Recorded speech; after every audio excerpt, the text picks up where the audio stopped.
제자들이 예루살렘 성전이 무너질 때와 세상의 마지막 날이 언제인지를 예수께 묻습니다. 또 그때를 알 수 있는 징조가 무엇입니까? 라고 묻습니다. 그런데 예수님의 대답은 제자들의 기대와는 달랐습니다. 마태복음 24장 36절을 보면 그러나 그 날과 그 때는 아무도 모른다. 하늘의 천사들도 모르고 아들도 모르며 오직 아버지만 아신다. 라고 답하십니다. 이런 대답 앞에 그렇다면 앞에서 말씀하신 전쟁의 소문, 민족 간의 싸움, 또 기근과 지진은 무슨 의미를 가질 수 있는가? 또 마지막 때를 모른다면 징조라는 것조차도 겁주고 또 헛된 것이 아닌가? 이렇게 생각할 수 있습니다. 하지만 여기에는 중요한 점이 있습니다. 우리는 흔히 종말을 세상의 마지막 순간이라고 생각합니다. 심지어 그런 이단들도 있었습니다. 몇 날 며칠에 이 세상이 끝날 것이다. 하지만 성경에서 말하는 종말은 그런 것이 아닙니다. 성경 속에 종말이라는 것은 예수님의 초림으로부터 재림까지의 전체의 기간을 가리키는 것입니다. 즉 어느 특정한 시점 이것이 종말이 아니라 마지막 단계까지의 모든 시간을 가리키고 있습니다. 예수님이 초림을 하셨습니다. 하나님의 자녀들을 부르시기 위해서 오셨죠. 그리고 이제 남은 것은 예수님의 재림이 남았습니다. 그때 모든 것이 심판받을 것입니다. 그래서 예수님의 이 초림 이후 그리고 아직 이 재림 전까지 이 모든 시간이 말세이고 종말입니다. 그래서 예수님은 제자들에게 단순히 종말의 날이 언제 몇 날 몇 시다 이렇게 콕 집어서 알려준 것이 아니라 이 세상이 종말을 향해 가는 과정, 그 과정 가운데 드러나는 세상의 특징을 설명하신 것입니다. 죄로 가득한 세상이 전쟁과 재난, 그리고 적 그리스도의 출현, 이런 것들을 겪는 혼란을 말씀하셨습니다. 요한복음 16장에서도 같은 맥락의 말씀을 하고 계십니다. 우리 7절에서 11절까지 말씀 함께 읽어봅니다. 그러나 내가 너희에게 실상을 말하노니 내가 떠나가는 것이 너희에게 유익이라. 내가 떠나가지 아니하면 보혜사가 너희에게로 오시지 아니할 것이요 가면 내가 그를 너희에게 보내리니 그가 와서 죄에 대하여 의에 대하여 심판에 대하여 세상을 책망하시리라. 죄에 대하여라 함은 그들이 나를 믿지 아니하며 의에 대하여라 함은 내가 아버지께로 가니 너희가 다시 나를 보지 못하며 심판에 대하여라 함은 이 세상 임금이 심판을 받았음이라. 예수님은 제자들에게 내가 아버지께로 가서 아버지께 구해서 또 다른 보혜사를 너희에게 보내주겠다 약속하십니다. 여기에서 말씀하신 보혜사, 곧 성령님이 우리 가운데 오신다는 것은 반대로 예수님이 이 땅에 계시지 않는다는 것을 보여주는 증거입니다. 예수님께서 아버지께로 올라가셨고 그 결과로 성령님이 오신 것입니다. 그러니 성령님이 오셨다는 것은 예수님이 지금 이 땅에 계시지 않는다는 것을 말해주는 것입니다. 하지만 이것은 단순히 예수님이 안 계신다, 예수님의 부재만을 뜻하지 않습니다. 이것은 동시에 죄와 의와 심판에 대해서 세상이 책망받아야 함을 함께 드러내는 증거입니다. 왜냐하면 세상은 예수님을 거부하고 정죄하고 결국은 십자가에 못을 박았습니다. 하지만 하나님은 그런 예수님을 부활시켰고 하나님의 보좌 우편에 앉히셨습니다. 이로써 무엇이 증거되었습니까? 하나님께서는 예수님이 오르셨다, 이것을 보여주셨고 동시에 너희 세상이 틀렸음을 드러내셨습니다. 그래서 성령님이 우리 가운데 오셨다는 것은 곧 세상이 죄를 지었고 의롭지 못하고 이제 하나님의 심판 아래에 있다는 것을 보여주는 사건입니다. 이제는 예수님이 하늘로 올라가셨지만 성령님께서 오셔서 하나님의 자녀들을 지키고 인도하고 계십니다. 그리고 이것을 더 넓게 확장해서 보자면 세상은 예수님을 거부했고 하나님을 외면한 것입니다. 그렇게 스스로 하나님 없는 삶을 선택했기 때문에 세상은 결국 재난과 전쟁, 혼란 같은 자멸의 결과를 피할 수 없게 된 것입니다. 이것이 지금의 우리의 현실이며 바로 말세의 특징과 징조가 되는 것입니다. 로마서 1장이 그것을 잘 설명하고 있습니다. 사람들이 하나님을 외면하고 죄를 따라서 살자 결국 무지와 부패 속에 빠져버렸다는 것입니다. 하나님을 떠난 세상이 자기 스스로 책임지며 잘 살겠다고 했지만 그 끝이 재앙과 죽음뿐이라는 말씀입니다.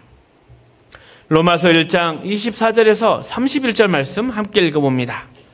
그러므로 하나님께서 그들을 마음의 정욕대로 더러움에 내버려 두사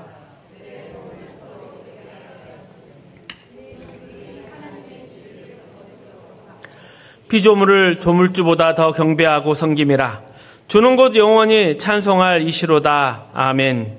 이 때문에 하나님께서 그들을 부끄러운 욕심에 내버려 두셨으니 곧 그들의 여자들도 순리대로 쓸 것을 바꾸어 영리로 쓰며 그와 같이 남자들도 순리대로 여자 쓰기를 버리고 서로 향하여 음욕이 부릴 듯하며 남자가 남자와 더불어 부끄러운 일을 행하여 그들의 그릇 때문에 상당한 보응을 그들 자신이 받았느니라.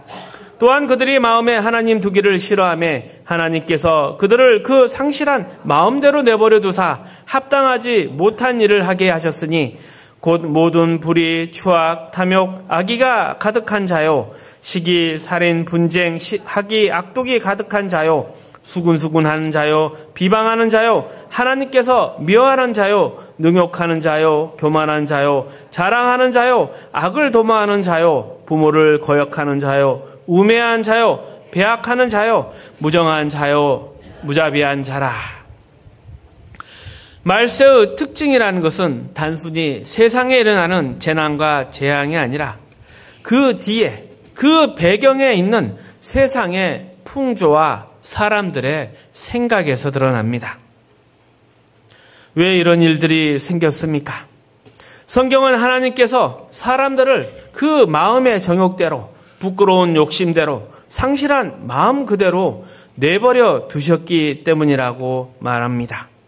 다시 말해서 하나님을 떠난 인간들이 스스로 선택한 결과가 바로 이런 혼란과 재앙이라는 것입니다. 사람들은 의와 생명, 거룩과 선, 그리고 은혜와 복을 주시는 하나님을 외면했습니다. 대신 더럽고 부패하고 악한 것들을 따라 살기로 선택했습니다. 스스로 재앙을 불러왔습니다. 그래서 하나님께서 굳이 특별한 벌을 더 내리실 필요가 없습니다. 인간이 스스로 선택한 대로 살아가며 이미 심판을 받고 있는지도 모릅니다. 사는 게 지옥 같다, 이런 말 많이 하지 않습니까? 이 모든 것이 세상에 재난과 재앙으로 가득 찰 수밖에 없는 이유, 바로 우리의 선택이며 하나님에 대한 외면이었습니다. 자, 그렇다면 여기에서 예루살렘의 성전 파괴에 대해서도 이야기해 보겠습니다. 그것은 유대인의 불신앙과 예수 그리스도를 거부한 결과입니다. 그런데 여기에는 더 깊은 하나님의 뜻이 있는데, 이제는 복음이 유대인의 것만이 아니라 전 인류에게 주어졌다는 사실입니다. 그리고 또 믿음이라는 것이 이스라엘처럼 형식적인 외식에 머무는 것이 아니라 진정한 마음에서 나와야 한다는 뜻도 담겨져 있습니다. 그래서 예수님은 이 성전을 헐라 내가 사흘 만에 다시 세우리라 하셨고, 또 사마리아 여인에게는 아버지께 참되게 예배하는 때가 온다 말씀하셨던 것입니다. 그러니 이제 신앙의 중심은 성전이라는 건물이 아니라 예수 그리스도, 바로 예수 그리스도인 것입니다. 그리고 우리의 신앙도 예수 그리스도를 근거할 때만 바로 설 수가 있습니다. 우리가 살아가는 이 세상의 혼란과 재앙을 보면서 우리는 우리의 신앙을 다시 한번 확인해야 합니다. 인간이 하나님을 거부하고 스스로 불러온 재앙 속에서 살아가는 동안 하나님의 자녀는 의와 진리, 또 거룩과 생명, 영원한 복을 더 붙잡아야 한다는 사실을 확인하게 되는 것입니다.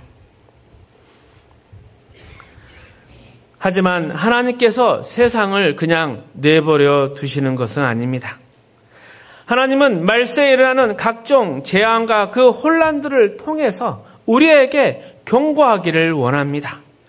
하나님 없이 사는 것이 얼마나 무섭고 험한 것인지, 우리가 선택한 길이 어떤 결과를 낳는지 분명히 보여주고 싶어 하신 것입니다. AD 70년에 예루살렘 성전의 파괴도 똑같은 의미였습니다. 유대인들에게 하나님을 거역한 결과가 얼마나 잘못된 것인지를 경고하기를 원하셨습니다. 단순한 역사적 사건이 아니라 이것이 사람의 운명을 영원히 가르는 심각한 결정이라는 것을 보여주신 것입니다.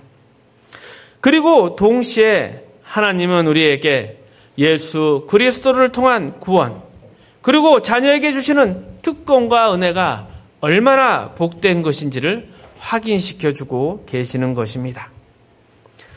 그러므로 우리는 말세를 사는 하나님의 자녀로서 우리의 신앙을 점검해 봐야 합니다. 에베소서 4장의 말씀처럼 우리가 참된 믿음에 서 있는지, 그 믿음이 삶 속에서 매일매일 드러나고 있는지 살펴야 합니다. 에베소서 4장 17절에서 19절 말씀 함께 읽어봅니다. 그러므로 내가 이것을 말하며 주 안에서 증언하노니 이제부터 너희는 이방인이 그 마음에 허망한 것으로 행함같이 행하지 말라.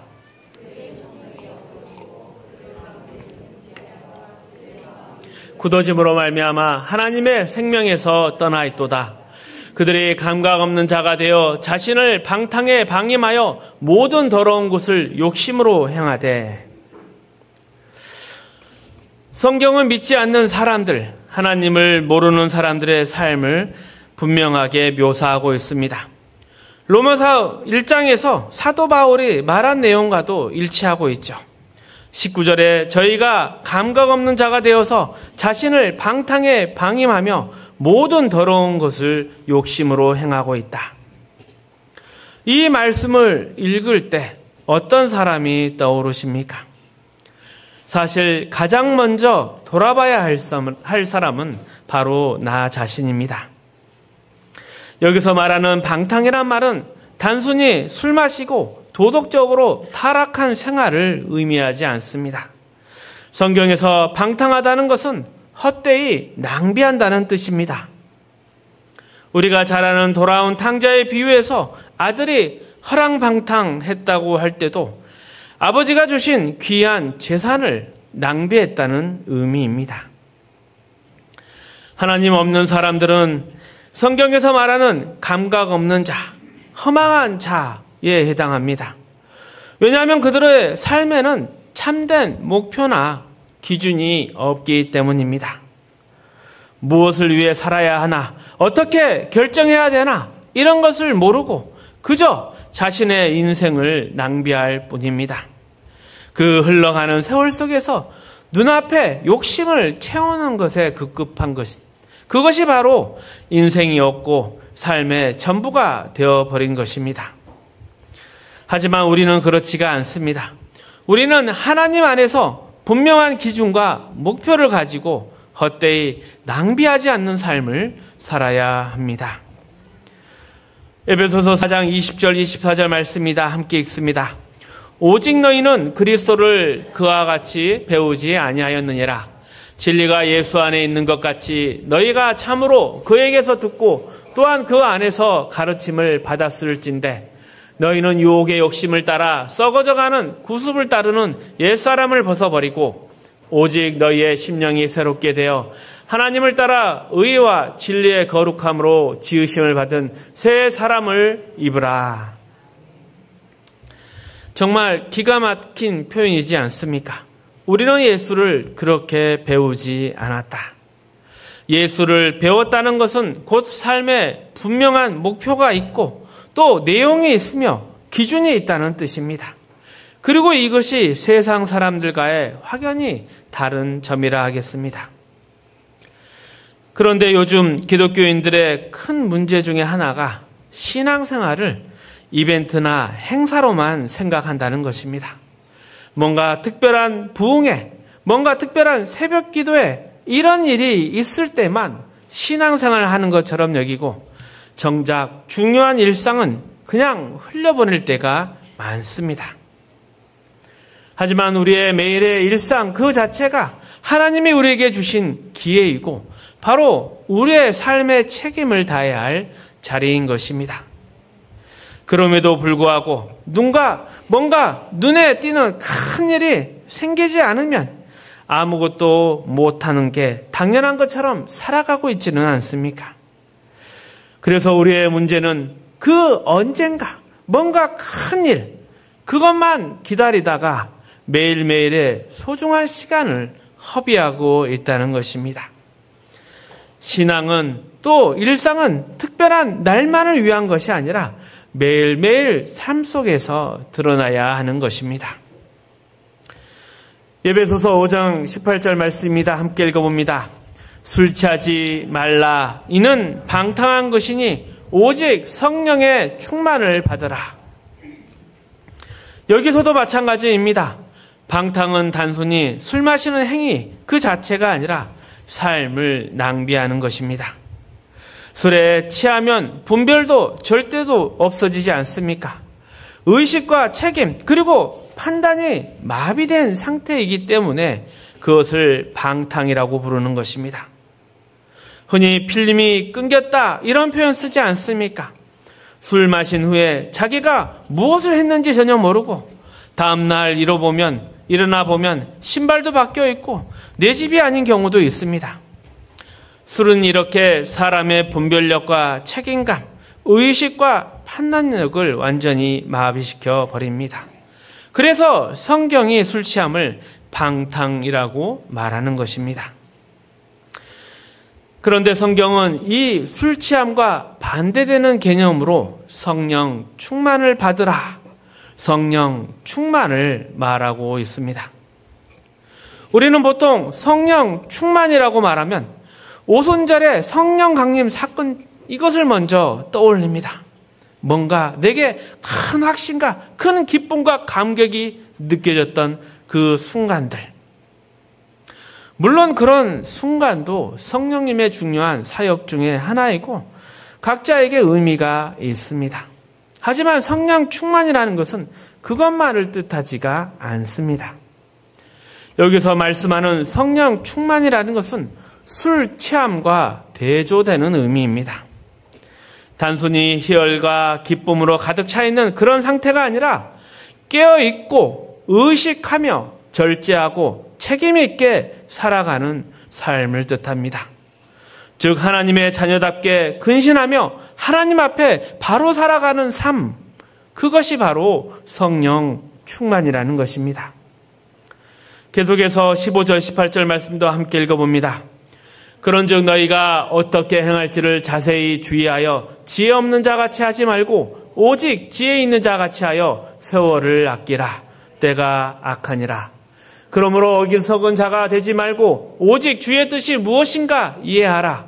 술 취하지 말라. 이는 방탕한 것이니 오직 성령으로 충만함을 받으라.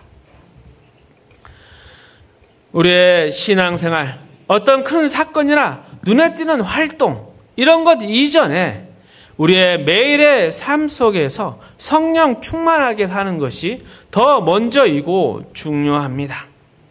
그래서 대부분의 우리의 삶에 있어서 성령 충만은 이 혼란하고 어지러운 세상 가운데에서도 하나님의 자녀답게 깨어있는 것이고 시간과 세월을 낭비하지 않는 것입니다. 우리는 하나님을 모르는 사람들처럼 자기 욕심대로 감각 없이 방탕하게 사는 그런 것과는 전혀 다른 삶을 살아야 합니다. 우리가 하나님의 자녀라는 것을 늘 의식하고 일상의 삶 속에서도 그 자녀다운 태도와 반응, 책임을 지켜가며 살아야 합니다. 예수님은 우리를 빛과 소금이라 하셨습니다. 그렇다고 빛을 가지고 레이저처럼 쏘라고 한 것도 아니고 소금을 뭉쳐서 던지라는 것도 아닙니다. 우리의 존재 자체, 삶 자체, 그것이 바로 빛과 소금이라는 것입니다. 그리고 이러한 싸움은 우리의 일상 속에서 벌어지는 것입니다. 우리의 매일의 일상에서 이 싸움을 하지 않으면 믿는 자로서 정체성이나 구별을 지키지 못하고 세상 사람처럼, 믿지 않는 사람처럼 세월 낭비하고 똑같이 살아가게 되는 것입니다. 물론 우리는 세상 사람들이 짓는 죄를 그대로 짓지는 않을 수도 있습니다. 하지만 단순히 나는 세상 사람처럼 살지는 않아, 나는 그렇게 살지는 않지, 이 정도의 확인 가지고는 부족합니다. 더욱더 적극적인 하나님의 자녀의 삶을 살아야 합니다. 우리는 의와 진리와 거룩함으로 지으심을 받은 새 사람들입니다. 그래서 모든 사건과 상황 속에서 우리의 존재와 인격, 반응과 결정, 책임까지도 새 사람답게 살아가야 합니다. 단순히 성경을 읽거나 전도지를 돌리거나 식사기도 하는 것만으로는 충분하지가 않습니다. 이러한 것들이 바로 말세를 사는 하나님의 자녀의 책임이자 특권입니다. 세상 사람들은 더럽고 험한 길을 따라가며 결국 바람에 날리는 겨와 같습니다. 하지만 우리는 시냇가에 심겨서 계절마다 열매를 맺는 나무들입니다. 생명력이 있고 살아있고 복되고 영광스러운 존재들입니다. 그러니 우리의 매일매일의 삶 속에서 믿는 자로서의 본분을 지키고 또 영적인 싸움을 싸우고 승리할 수 있기를 주님의 이름으로 축복합니다. 말씀을 정리하겠습니다. 오늘 말씀은 종말의 특징에 대한 예수님의 가르침입니다. 제자들은 성전이 언제 무너질 것인가, 세상의 마지막 때가 언제인가, 그 징조가 무엇인지 물었습니다. 그러나 예수님은 그 날과 그때는 아무도 모른다, 하늘의 천사도 모르고 아들도 모르고 오직 아버지만 아신다 대답하십니다. 이러한 답변은 종말이 단순한 세상의 끝날 이러한 것이 아니라 예수님의 초림으로부터 재림까지 이어지는 모든 시간을 의미합니다. 그리고 이제 더 이상 남은 건 없습니다. 예수님만 오시면 끝나는 것이죠. 그런데 이 기간 동안 세상이 죄의 결과로서 전쟁과 기근, 재난과 혼란을 당하고 있는 것입니다. 또한 예수님께서 아버지께로 가심으로 성령님이 오셨죠. 이러한 성령의 오심은 예수의 부재를 증명하는 동시에 이 세상이 죄 또 심판 가운데 있다는 것을 책망하는 사건입니다. 세상은 예수 그리스도를 거부하고 십자가의 못을 박았지만 하나님께서는 부활과 승천으로 예수님의 오르심을 증명하셨습니다. 그리고 하나님을 떠난 세상은 이제 욕심과 방탕 속에서 스스로 재앙 가운데 살며 이제 마지막 심판을 남겨두고 있는 것입니다. 그리고 역사 속 예루살렘 성전의 파괴도 불신앙의 결과였지만 동시에 복음이 모든 인류에게 열어지게 되는 사건이었습니다. 그러니 우리의 신앙의 중심은 이제 예수 그리스도가 되어야 하는 것입니다. 우리의 신앙이 특별한 행사나 사건이 되어서는 안 됩니다. 일상 속에서 늘 자녀다운 깨어있는 성령 충만의 삶을 살아야 합니다. 그리고 빛과 소금으로서 우리의 존재 자체가 하나님을 증거해야 합니다. 세상은 바람에 나는 겨와 같지만 우리는 시냇가에 심긴 나무처럼 계절마다 열매 맺는 삶을 삽니다. 이것이 종말의 시대를 사는 하나님의 자녀의 책임이며 특권입니다. 끝까지 인내하며 승리하시기를 축복합니다.